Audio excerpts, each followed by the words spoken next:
Azərbaycan Respublikası Milli Qəhrəmanı Polad Həşimovun həyat yoldaşıyam.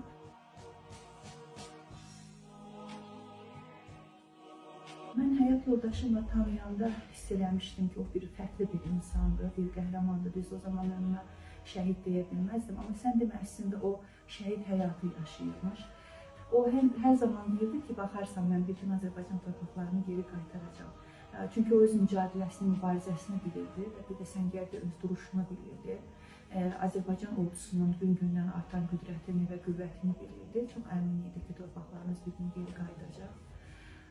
2020-ci il 14 iyul tarixində baş vermiş Tovuz döyüşləri zəfərin bir qapısı oldu. Bir artıq qapı açıldı, hansı ki o zaman general-mayor Polad Həşimov səngərdə şəhid oldu, öz 11 əsgəri ilə bərabər.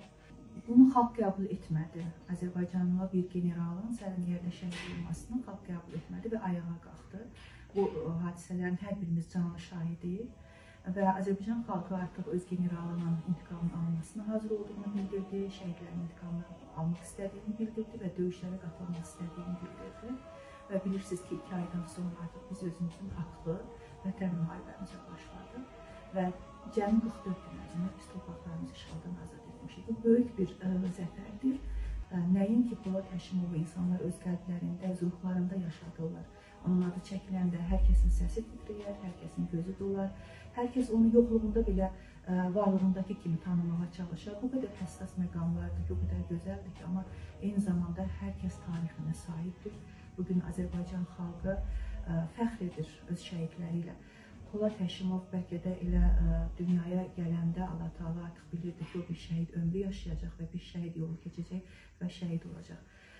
Şəhidlik uca məqamdır. Hər birimizin arzusudur ki, biz şəhid kimi bu dünyadan köçək üçün qarşısında baş əyəm və özümü şəhidlərimizlə qarşı həmişə borclu hesab edirəm. Həmişə düşünürəm ki, nə edə bilərəm onlar üçün.